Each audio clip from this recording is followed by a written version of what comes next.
Good evening to you. Coming up on tonight's South Today. I'm at the Royal Bournemouth Hospital looking at how technology like this is helping patients with their recovery.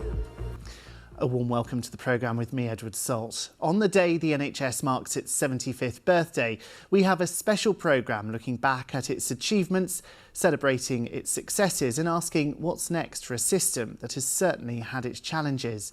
The NHS deals with over 1 million patients every 36 hours. Across the south, more than 170,000 people work for the health system. In fact, it's the 5th largest employer in the world. The NHS was founded on the ideal that good quality healthcare should be accessible to all, regardless of wealth or income. Tonight, we're focusing on our region's local hospitals, starting at the Royal Bournemouth Hospital in Dorset. Our health correspondent, Alistair Fee, is there for us live now. Alistair. Well, thanks, Ed. The technology being used here is one of the best examples of how far the NHS has come in the last 75 years. I'm in the stroke unit at the Royal Bournemouth Hospital, where this walking robot technology is helping patients like Margaret get back on their feet again. It's the only walking robot technology that the NHS has in the country. Margaret, do you mind if we interrupt and just ask how this is helping with your recovery since your stroke earlier this year? It's a marvellous invention. I had a major stroke which paralysed the whole of my right side. This strengthens my muscles and my walking, and it allows you to walk at a normal pace, and rather than walking normally several corridors in Bournemouth Hospital, it does it for you. Margaret, that's really good to hear, and we wish you all the best for your continued recovery. Let's talk now to the therapy lead here in the stroke unit. It's Louise Johnson. Louise, you've been using this technology now for what, just over a year, isn't it? How is it improving patient care? So this technology has really revolutionised how we can deliver rehabilitation to people who've lost the ability to walk as a result of a stroke, and we're seeing really positive outcomes.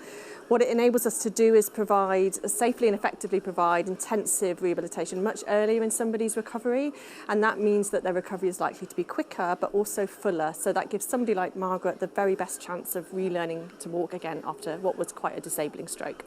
Louise, thank you for joining us, and thank you for having us in this stroke unit. Now, of course, 75 years is a time to reflect on improvements, but also look at the challenges. One of the greatest pressures that the NHS has is those waiting for operations. This trust had around 45,000 people waiting for procedures back in 2020. That's risen to around 75,000 now. Let's talk now to the Deputy Chief Nursing Officer. It is Fiona Hoskins. Fiona, we've just seen a wonderful example of patient care, but of course, people are deeply worried on this anniversary about the very long waits for procedures. How are you helping to ease those pressures? Yeah, we certainly have seen significant disruption in recent times, which we recognise impacts on our patients coming through our services.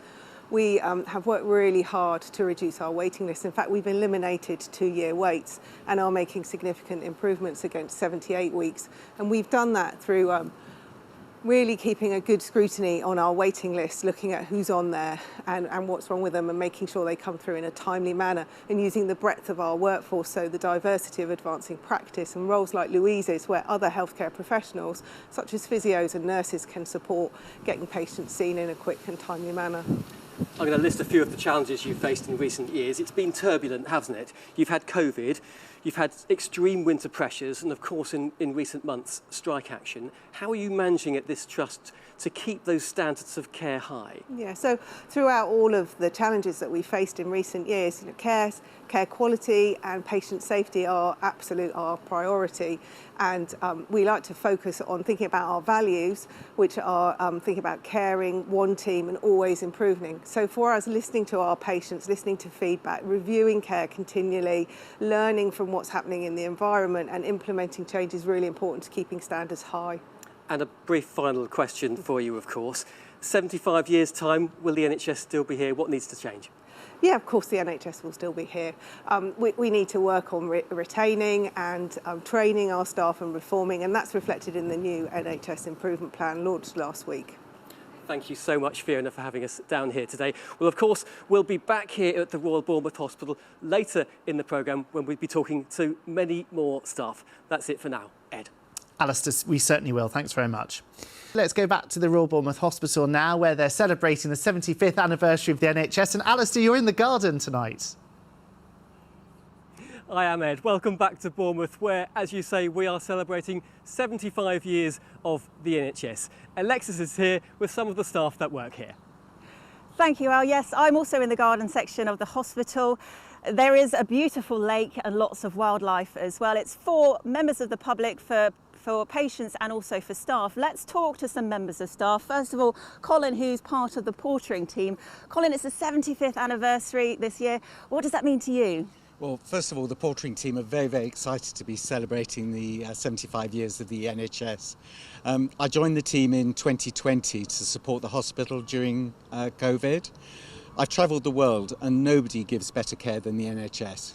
Thank you, Colin, for your thoughts. Let's go over to Alison. Alison, the NHS is an important part of your life, isn't it? Yeah, I've worked for the NHS for 43 years and it's an amazing organisation to work for. I work on critical care and I've got an amazing team and my excellent leader is Steve Neal. Alison and all of you, thanks for joining us. Now today it's been quite showery, some torrential downpours in places, but sunny spells in between and it's been quite blustery. Let's take a look at the forecast over the next few days, up to the weekend and beyond. So tomorrow we will see a few showers. They will be very isolated, few and far between, and there will be some sunshine and it will turn increasingly sunny as we head through the day. Now the satellite picture overnight tonight is showing a few showers dotted about initially. They'll clear away. There will be clear skies for many. The winds will fall slightly lighter and temperatures will fall into single figures. So during the overnight period, yes, there will be a few showers initially, but they will tend to ease. There will be some patchy cloud during the overnight period, but we're expecting clear skies overall with a low of 8 or 9 Celsius. So tomorrow we'll wake up with some sunshine, a few showers here and there. As the morning progresses, the showers may be becoming more isolated as the day progresses. 1 or 2 dotted about here and there. They could be on the heavy side, but generally it's a dry day. And we'll start to see increasing amounts of sunshine with a high of 21 Celsius. Now through the course of tomorrow night, it's a quiet night also under clear skies. Temperatures may be a degree or so higher than today, but with the clear skies there will be some patchy cloud and a low ranging between 9 to 11 Celsius. Now as we look ahead to Friday, that's when we see temperatures start to soar. We are looking at humid conditions, a good deal of sunshine, in fact increasing amounts of sunshine during the course of the day, barely a cloud in the sky. As a result, temperatures will shoot up to a high of 27, maybe 28 Celsius, so warm and muggy through the course of Friday. It stays warm into the weekend. Saturday we'll see some heavy thundery downpours after a dry and sunny start in the morning. Showers are possible on Sunday and the shower theme and the unsettled conditions continue into next week. Thank you, Alexis, and I'd like to thank the staff here at the Royal Bournemouth Hospital for inviting us here and showing us some of the great work that they do. Yes, indeed, Alice. A beautiful day here. We've been lucky with the weather. Happy birthday, NHS. There'll be more on the late news with Sarah Farmer very shortly this evening. But from both of us, good night. Good night.